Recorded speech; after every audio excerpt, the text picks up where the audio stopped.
আসসালামু আলাইকুম। ফটোশপের নতুন ক্লাসে আপনাদের সবাইকে স্বাগতম। আমরা গত ক্লাসে দেখিয়েছিলাম ফটোশপ সম্পর্কে বিভিন্ন ধারণা দিয়েছিলাম। আজকে থেকে আমাদের শুরু হচ্ছে কি ফটোশপের টুলের ক্লাসগুলো। আমরা ফটোশপের সবগুলো টুল নিয়ে আপনাদের সাথে কথা বলবো, যেটা আমরা বলেছিলাম গত ক্লাসে, যে আপনাদেরকে বিভিন্ন টুল সম্পর্কে আমরা জানিয়েছিলাম যে কত ভাগে ভাগ করা যায় ফটোশপের টুলগুলোকে। আজকে আমাদের প্রথম যে এ সেকশনের যে টুলগুলো আছে সেগুলো আজকে আমরা কথা বলবো। যেমন আপনারা দেখতে পাচ্ছেন যে এ সেকশনের ভিতরে কী কী টুল পাচ্ছি আমরা, move tool and selection tool, অর্থাৎ কি এই কটা টুল থাকছে আমাদের আজকের ক্লাসে। তাহলে এই কটা টুল সম্পর্কে আমরা ডিটেলসে জানবো। যদি শেষ পর্যন্ত থাকেন ইনশাআল্লাহ আপনার এই কটা টুল সম্পর্কে আর কোনো প্রশ্ন থাকবে না। তাহলে চলুন ক্লাসটা শুরু করছি আপনাদের একটি লাইকের মাধ্যমে। সরাসরি আমরা ফটোশপে চলে যাচ্ছি। আমরা ফটোশপে চলে আসলাম। ফটোশপে চলে আসার পরে অর্থাৎ কি যে আমরা টুলগুলো নিয়ে কথা বলতে চাচ্ছি সেটা হচ্ছে ফটোশপের প্রথম 4টা টুল। এরতে ক্লিক করলে আপনি দেখতে পাবেন, এখানে আমরা ক্লিক করলাম। ক্লিক করার সাথে সাথে প্রথম যে 4টা টুল আছে সেই 4টা টুল নিয়ে আজকে আমাদের কাজ। তো অ্যাট ফার্স্ট যদি আমরা প্রথম টুলটাকে সিলেক্ট করি, প্রথম টুলটার কাজ কি? প্রথম টুলটার কাজ হচ্ছে মুভ করা। তো প্রথম যে টুলটা আছে সেটা নিয়ে যদি আমরা কথা বলি, তারপর আছে কি বেশ কিছু আছে হচ্ছে আপনার সিলেকশন টুল বা রেক্টেঙ্গুলার টুল যেটা আমরা বলি, তারপর আছে কি ল্যাচো টুল, তারপর আছে কুইক সিলেকশন টুল নিয়ে কিছু কাজ। তো অ্যাট ফার্স্ট যদি আমরা মুভ টুলের কথা বলি, তাহলে আমরা লেয়ারটাকে প্রথমে কপি করতেছি। লেয়ারকে কপি করার জন্য আমি এখানে নিয়ে এসে এই পাশেরটাই ছেড়ে দিতে পারি বা কন্ট্রোল জে প্রেস করতে পারি। তাহলে কি হচ্ছে, আমার লেয়ারটা কপি হচ্ছে। এখন যে আমি লেয়ারটাকে কপি করলাম, এখন যদি আমি মুভ টুল সিলেক্ট করি তাহলে আমি মুভ করে এই লেয়ারটাকে বা যে লেয়ারটা আছে সেটাকে আমি মুভ করাতে পারবো। আমার যে লেয়ারটা আছে এটা হচ্ছে মুভ টুলের কাজ। ওকে, আশা করি বুঝতে পেরেছেন। মুভ টুল আরেকটা কাজ আছে, সেটা হচ্ছে ধরেন আমরা কিছু শেপ নিই। শেপ টুলের কাজ আপনাদের পরে আমি দেখাবো। তো আমি কিছু শেপ নিচ্ছি আগে।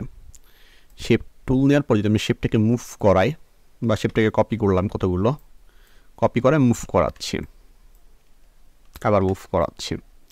এখন আমি সবগুলোকে মুভ করালাম, কিন্তু আমার কিন্তু এগুলো মুভ করানো মানে সমানভাবে হয় না বা দূরত্ব সমান না, এরকম নাই। সেজন্য যদি আমি এগুলোকে দূরত্ব সমান করতে চাই বা হচ্ছে এগুলোর লেভেলগুলো সমান করতে চাই, সেক্ষেত্রে আমি কী করতে পারি, 4টাকে সিলেক্ট করতে পারি। শিফট ধরে আমি 4টাকে সিলেক্ট করলাম, অর্থাৎ কি আমাদের 4টা লেয়ার ছিল এগুলো, সেগুলো সিলেক্ট করলাম। মুভ টুলে থাকা অবস্থায় যদি আমি এখান থেকে এগুলোকে সিলেক্ট করি, তাহলে দেখেন কি আমার লাইনগুলো তারা সমান করে দিচ্ছে, এবং যদি ডিস্টেন্সটা আমি ঠিক রাখতে চাই তাহলে আমার ডিস্টেন্সটা তারা সমান করে দিচ্ছে।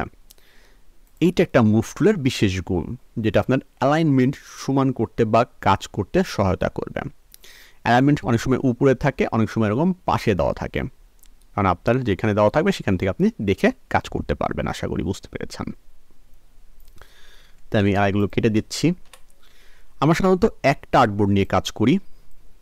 আমার একটা আর্টবোর্ড আছে, আমরা যে ইয়াটা নিই সেটাকে একটা আর্টবোর্ড বলে। পেজ নিয়েছি। এখন কথা হচ্ছে আমি এই আর্টবোর্ড নিয়ে কাজ করতে চাচ্ছি না, আমার আরেকটা আর্টবোর্ডের দরকার। সেটা আমরা মুভ টুলের ভিতরে নতুন আপডেট যাদের সফটওয়্যার আছে তাদের একটা আর্টবোর্ড টুল পাবো আমরা। যদি এইখান থেকে আমরা টান দিই তাহলে আমার একটা আর্টবোর্ড তৈরি হচ্ছে। যদি এটার পাশে ক্লিক করেন আপনি আরও আর্টবোর্ড নিতে পারবেন, এটার পাশে ক্লিক করেন আপনি আরও আর্টবোর্ড নিতে পারবেন। এটা কি হয়, অনেক সময় আমরা যখন ইলাস্ট্রেটর যখন কাজ করি তখন কী করতে পারি, ছবিটা পাশে রেখে কাজ করতে পারি। এখন যদি আপনি আর্টবোর্ড নেন, এখানেও সেই কাজগুলো আপনি করতে পারবেন। যে একটা আর্টবোর্ড নিয়ে আপনি কাজ করতেছেন, তাহলে কী হবে, আপনি অনেকগুলো কাজ একসাথে করতে পারবেন, বা এখানে একটা ছবি রাখলেন সেটাকে নিয়ে আপনি কাজ করতে পারবেন। এটা হচ্ছে আর্টবোর্ডের সুবিধা। এখন আর্টবোর্ড আমরা ডিলিট করে দিচ্ছি। এখন যদি আমরা কথা বলি মুভ টুলের পরে সিলেকশন টুল নিয়ে। সিলেকশন টুলের কাজ কি, এইটা আপনাকে চারকোনাভাবে সিলেক্ট করতে সহায়তা করবে। আমরা ধরেন কোনো কিছু একটা সিলেক্ট করতে চাচ্ছি, সেখানে চারকোনা আছে, এইভাবে সিলেক্ট করতে পারি। সেটা আপনি যেভাবে টান দেবেন সেটা সেইভাবে সিলেক্ট হবে। তবে যদি আমি শিফট ধরে টান দিই, এটা সম্পূর্ণ আকারে একদম বর্গ আকারে চলে আসবে, এটা কোনো দিকে ছোট বড় হবে না যদি শিফট ধরে আমি কাজ করি। এখন সাপোজ ধরেন আমি এইখানে একটা নিচ্ছি, আমি আরেকটা চাচ্ছি সিলেকশন করতে, তাহলে এইখান থেকে দেখেন কি বেশ কিছু অপশন দেওয়া আছে। এখানে যদি খেয়াল করেন আপনারা বেশ কিছু অপশন দেখতে পাচ্ছেন, যেমন 4টা অপশন দেওয়া আছে। যদি আমি দ্বিতীয়টা সিলেক্ট করি তাহলে আমি আরেকটা অপশন নিতে পারবো, যদি আবার সিলেক্ট করি আরও অপশন নিতে পারছি। কিন্তু যদি প্রথমটা রাখি, প্রথমটা শুধু খুবই সিঙ্গেল পাবো। যদি এটাতে রাখি তাহলে একটা সিলেক্টের পর আমি আরেকটা সিলেক্ট করতে পারবো। যদি এটাতে রাখি তাহলে কি হবে, আমি যে সিলেক্টগুলো অংশগুলো করেছি সেগুলো থেকে কি যাবে, বাদ যাবে। আমি বেশ কিছু অংশ সিলেক্ট করলাম, সিলেক্ট করা থেকে আমি বাদ দিতে পারবো পরেরটাতে। এই পরেরটার কাজও সেম, যে আপনার যে অংশগুলো আছে সেই অংশগুলো থেকে আপনি বাদ দিতে পারবেন, তবে আপনি যেটুকু অংশ সিলেক্ট করবেন ঠিক সেইটুকু অংশ থাকবে। যেমন ধরেন আমার এই পুরোটা সিলেক্ট করা আছে, এখান থেকে যদি আমি এটা দিয়ে টান দিই তাহলে আমি যেইটুকু অংশ সিলেক্ট করছি শুধু সেইটুকু নিয়ে থাকতেছে, বাকি অংশগুলো যে দুই পাশের অংশগুলো সেটা বাদ পড়ে যাচ্ছে। আর এইখানে হচ্ছে আমি যেইটুক দিয়ে টান দেবো সেইটুক বাদ পড়বে শুধু, ঠিক আছে? অর্থাৎ দুইটা টুলের কাজ প্রায় আপনি সেমই বলতে পারেন, এটা আপনার তো এই ছিল আপনাদের ইয়ার কাজ। আর যদি আমরা এখান থেকে ফেদার ইউজ করে দিই তাহলে কি হবে, এটা একটু রাউন্ড শেপের আসবে, বা ফেদার ইউজ করলে আমার জিনিসটা আরও বেটার মনে হবে। যেমন যদি কোনো কিছু কাটি তাহলে কি হবে, সেটা দাগ হয়ে থাকে। যদি আপনাদের দেখাই আমি একটু, ধরেন আমি এখান থেকে এটা সিলেক্ট করলাম, ওকে, এখান থেকে এটা সিলেক্ট করলাম, সিলেক্ট করে এটাকে সিলেক্ট করলাম। যদি কন্ট্রোল জে প্রেস করি আমি তাহলে এটা কপি হচ্ছে, একটা লেয়ারকে সিলেক্ট করে কন্ট্রোল জে প্রেস করে কপি হচ্ছে। আর একটা নতুন লেয়ার নিলাম, নতুন লেয়ার আমি এটা কালার দিলাম, ঠিক আছে? আমি যদি জুম করি তাহলে দেখেন কি এটা স্পষ্ট বোঝা যাচ্ছে, এই যে স্পষ্ট বোঝা যাচ্ছে। তবে যদি সেম কাজটাই আমি আবার কি করি, এখানে কিছুটা ফেদার দিয়ে দিই, যেমন ধরেন আমি কি করলাম, এখানে আমি ফেদার দিলাম, যে সাপোজ আমি এখানে 5 ফেদার দিলাম, তোর বোঝার সুবিধার্থে 5 ফেদার দিলাম, দিয়ে আমি সাপোজ এখান থেকে একটা ফাইল আবার সিলেক্ট করলাম, দিয়ে যদি কন্ট্রোল জে প্রেস করি তাহলে এখন আপনি দুইটার ভিতরে পার্থক্যটা সহজেই বুঝতে পারবেন। এইটা একদম স্পষ্ট হয়ে আছে, যেটা আমি প্রথমে করেছিলাম উইদাউট ফেদারে। আর যেটা আমি ফেদার দিয়ে করেছি সেটা চারপাশে দেখেন একটু ঘোলা ঘোলা ভাব হয়ে আসছে, যে এইখানটা বোঝা যাচ্ছে যে এইটা আমার এখানেই ছিল। আমি ফেদারটা একটু বেশি দিয়েছি আপনাদের বোঝার সুবিধার্থে, আপনি যদি ফেদারটা একটু কম দেন তাহলে বোঝা যাবে যে এখানেই ছিল, মানে একদম লেভেল সমান থাকবে আর কি। আমি ফেদারটা বেশি দিতে থেকে এটা বেশি মনে হচ্ছে আর কি। আশা করি বুঝতে পেরেছেন এখানকার হচ্ছে সিলেকশন টুল, প্রথমটা রেক্টেঙ্গুলার টুল সম্পর্কে। এরপরেরটা হচ্ছে বৃত্তাকার, অর্থাৎ কি আমরা যে কাজগুলো করলাম সেই কাজগুলো কি আছে বৃত্তাকারে যদি আমি কাটতে চাই, সেক্ষেত্রে এটা যদি শিপ ধরে কাটি তাহলে একদম পুরোপুরি বৃত্ত আসবে, আর যদি আমি শিপ ছাড়া নিই তাহলে আমি যেদিকে টান দেবো সেরকম আকারে বৃত্ত আসবে। তাছাড়া বাকি কাজ সেম।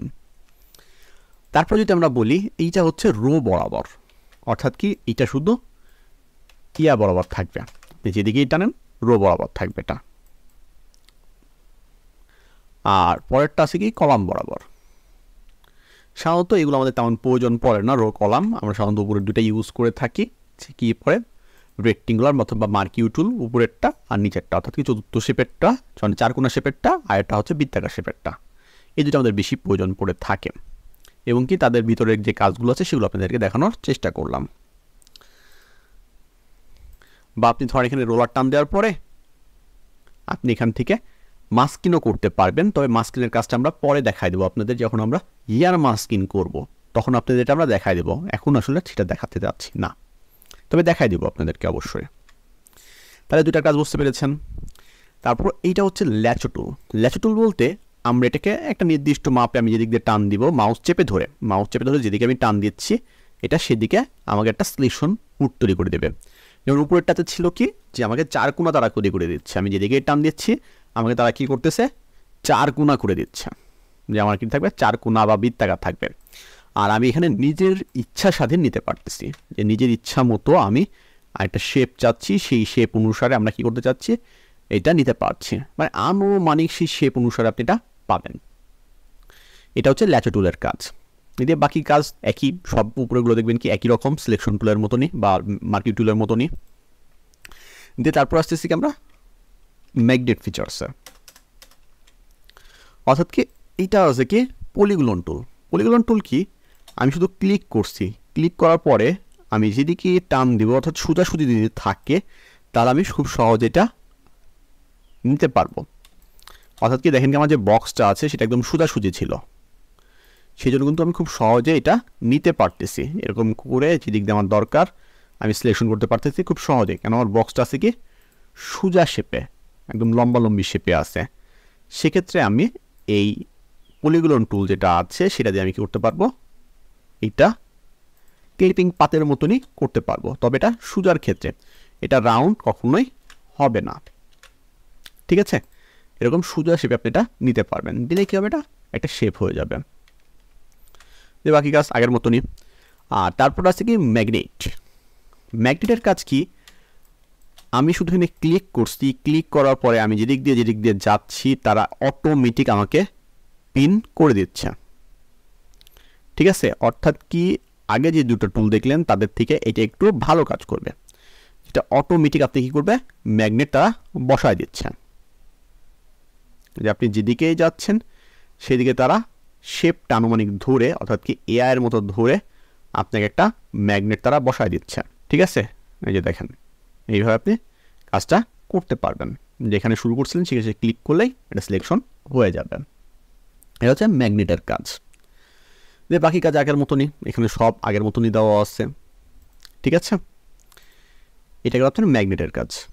অর্থাৎ কি আপনি এই টুলটা দিয়ে ইচ্ছা মতো একটা শেপে নিতে পারবেন যেমনি খুশি। এইটা দিয়ে কী করতে পারবেন, আপনি সোজাসুজি টানতে পারবেন, যেদিকে যান থেকে সোজা পথে যেতে হবে।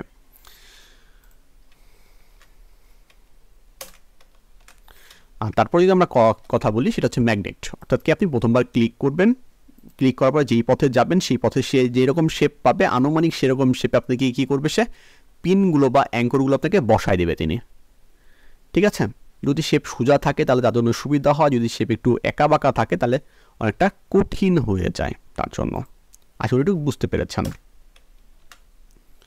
ওকে, তারপর যাচ্ছে আমরা কি কুইক সিলেকশন টুল বা object selection tool. Object selection tool বর্তমানে নতুনটাই আসছে, তবে যারা পুরাতন ভার্সনগুলো ইউজ করেন তাদের জন্য অবজেক্ট সিলেকশন টুলটা নেই। আমরা কুইক সিলেকশন টুল আর ম্যাজিক ওফেল যেটা আছে সেটাকে কথা বলি, তারপর অবজেক্ট সিলেকশন টুলের কথা বলতেছি। Quick selection tool, quick selection tool বলতে আমরা শুধু ক্লিক করে যদি টার্ম দিই তাহলে তারা আনুমানিকভাবে আমাদের শেপগুলো নিয়ে নিবে। যেটা কি ছিল আমাদের ম্যাজিক যে টুলটা ছিল, ম্যাজিক লেচার টুলটা, ম্যাগনেট লেচার টুলটা, সেখানে কি করছে, আমরা শুধু টেনে চলে গেছি, তারা নিজের মতো নিয়ে নিচ্ছে।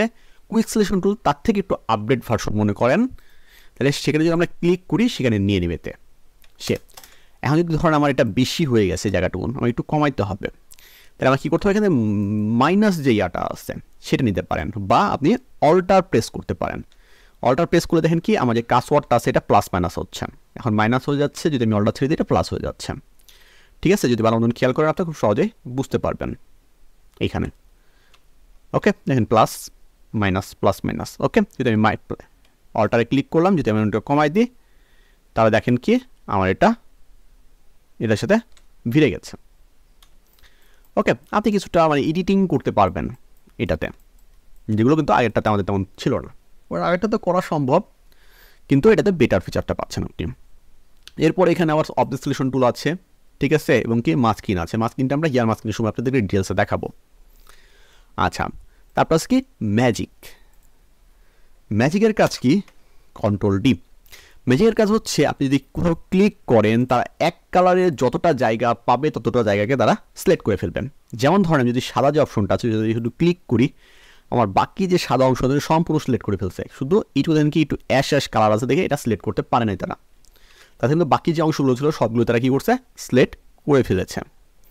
আমি অন্যটাতে যাই, যেমন এটাতে যদি আমি সিলেক্ট করি তাহলে দেখেন কি আমার বাকি যে অংশগুলো ছিল সব সিলেক্ট করে ফেলছে তারা, এবং সম্পূর্ণ সাদা ছিল। অর্থাৎ কি আপনি যেখানেই ক্লিক করবেন এইটা সে অংশগুলোকে খুব সহজে সিলেক্ট করতে পারবে। এটা হচ্ছে ম্যাজিকের কাজ, অর্থাৎ কি সিঙ্গেল কালারে সে কাজ করতে পারে। এখন ধরেন আপনি কি করতে চাচ্ছেন যে এইটা এক ইয়াতে কাজ করবে, যেমন এটা ঘুরে এসে এদিক দিয়ে নিচ্ছে, কারণ এইরকম কালার কিন্তু এই পাশেও আছে।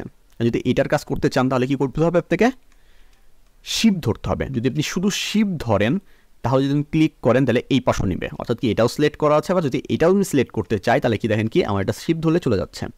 অর্থাৎ মূল খেলা হচ্ছে এইখানে, যেটা আমরা প্রথমে দেখাইছিলাম আপনাদেরকে প্রথম শেপে, যে অ্যাড সিলেকশন যদি আমি ক্লিক করি তাহলে আমি আরেকটা অ্যাড করতে পারবো। যদি আমি শিফট ধরি দেখেন কি এটা চেঞ্জ হয়ে যাবে, এখানে খেয়াল করেন আপনারা, দেখেন যদি আমি শিফট ধরতেছি তখন দেখেন চেঞ্জ হয়ে যাচ্ছে, এই দেখেন চেঞ্জ হয়ে গেছে। এখন শিফট চেয়ে দিলে প্রথমটা চলে যাচ্ছে, শিফট ধরলে দ্বিতীয়টাতে আসতেছে।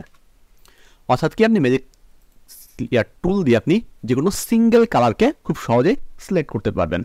যেমন আমাদের ফেসে অনেক সময় সিঙ্গেল কালার থাকে, সেক্ষেত্রে আমরা রিটাচিংয়ের ক্ষেত্রে এই ম্যাজিক ওয়েফেল টুলটা ইউজ করি। বা ধরুন আমার ব্যাকগ্রাউন্ডে কি আছে সিঙ্গেল কালার আছে, সেক্ষেত্রে যদি আমি সিলেক্ট করতে চাই সেক্ষেত্রেও কী করতে পারি, আমি ম্যাজিক ওয়েফেলটার ইউজ করতে পারি। যেমন এখানে সিলেক্ট করছি, আমার কিন্তু সম্পূর্ণ সিলেক্ট হয়ে গেছে। দেখেন যেখানে কিন্তু সাদা ছিল সবগুলো সিলেক্ট করছে, তারা সম্পূর্ণ সিলেক্ট করছে। যদি মাঝখানেটা আমি সিলেক্ট করতে চাই তাহলে শিফট ধরলাম, ক্লিক করলাম, মাঝখানেটা সিলেক্ট দিয়ে কিন্তু আমার কাজ শেষ। যে আমার সিলেকশনের যে কাজটা সেটা কিন্তু শেষ হয়ে গেছে খুব সহজেই। এটা হচ্ছে ম্যাজিকের কাজ। আর সিলেকশনের কাজ যদি আমরা বলি, সিলেকশন কাজ হচ্ছে আপনি অবজেক্টকে সিলেক্ট করে দেবেন, অর্থাৎ কি আপডেট ভার্সন এটা আছে বর্তমানে, এটা আমি শুধু অবজেক্টকে সিলেক্ট করে দিয়েছি, তাহলে অবজেক্ট সিলেকশনকে তারা খুব সুন্দরভাবে মডিফাই করে আমার যে অবজেক্ট আছে তাদেরকে সেটাকে সিলেক্ট করে দিবে আমাকে, অর্থাৎ কি কাজকে আরও তারা সহজ করে দিচ্ছে আমাদেরকে এখন। তবে এইটা কিন্তু আপনার মাল্টিপল কালারের ক্ষেত্রে অনেকটা ঝামেলা করে মাঝে মাঝে, যেমন এখানে সিঙ্গেল কালার ছিল, সেজন্য আমার কাজটা খুব সুন্দরভাবে হয়ে গেছে, অবজেক্ট রিমুভটা হয়ে গেছে। কিন্তু যদি আমি এইখানে এসে কাজটা করতে যাই তাহলে দেখেন কি আমার কিছুটা ঝামেলা থাকবে। আমি সিলেক্ট করে দিলাম, তাকে সিলেক্ট হয়ে গেছে, যদি আমি কন্ট্রোল জে প্রেস করি এখন এবং নতুন একটা লেয়ার নিলাম, নতুন লেয়ার যদি কালার দিই তাহলে দেখেন কি কিছুটা জায়গায় তারা একটু সমস্যা করে থাকে। এই যে দেখেন এখানে জায়গাটা আমাকে কী করে না, তারা ইয়া করতে পারে না, এটা একটু মাস্কিংগুলো ভালো হতো। তারপর কিছু জায়গায় যেমন এইখানে মানে কিছু জায়গায় তারা একটু সমস্যা করতে পারে, ঠিক আছে। আর অনেকটা পিসির ভার্সনের উপরে নির্ভর করে, যদি আপনার পিসি খুব পাওয়ারফুল হয়ে থাকে সেক্ষেত্রে আপনার পিসিটা মানে খুব ভালো সার্ভিস দিবে আর কি, মানে যত দ্রুত কাজ করতে পারবে তত আপনার এটা বেটার হবে আর কি, সেরকম। এটা হচ্ছে আপনার কিসে অবজেক্ট সিলেকশন টুলের কাজ, ঠিক আছে। এগুলো নতুন ফিচার্সে আছে অবজেক্ট সিলেকশন টুল, আর বাকি যেগুলো আছে সিসি ভার্সনে বাকি সবগুলোই পাবেন আপনি।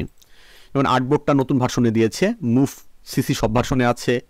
তারপরে হচ্ছে আপনি যদি সিলেকশনের কথা বলেন বা মার্কিউ টুলের কথা বলেন, সিসি সব ভার্সনে আছে। যদি এখানকার যে 3টা টুল আছে সেগুলোর কথা বলেন, এটাও কি সিসি সব ভার্সনে আপনি পাবেন, অর্থাৎ কি এগুলো সবগুলো আপনি কাজ আশা করি বুঝতে পেরেছেন এখান থেকে। তাহলে আজকে আমার ক্লাসে শুধু আমরা কি বললাম, সিলেকশন যে টুলগুলো ছিল সেগুলো নিয়ে আপনাদের বিস্তারিত জানালাম। এরপরে আমরা আরও বিস্তারিত ক্লাস নিব, অর্থাৎ কি পরের ক্লাসে আমরা অন্য টুল নিয়ে কথা বলবো, অর্থাৎ এই পরিস্থিতি ক্রপ টুল বা স্ল্যাব টুল যেটা থাকে সেটা নিয়ে আমরা কথা বলবো। যদি ক্লাসটা ভালো লাগে অবশ্যই চ্যানেলটিকে সাবস্ক্রাইব করে রাখবেন এবং কি পরের ভিডিওগুলো দেখার জন্য অবশ্যই লাইক কমেন্ট শেয়ার দিয়ে রাখবেন। তাহলে আজকের ক্লাসে যদি পরবর্তী ক্লাসে সুস্থ থাকবেন, ভালো থাকবেন এবং আমার জন্য দোয়া করবেন। আসসালামু আলাইকুম।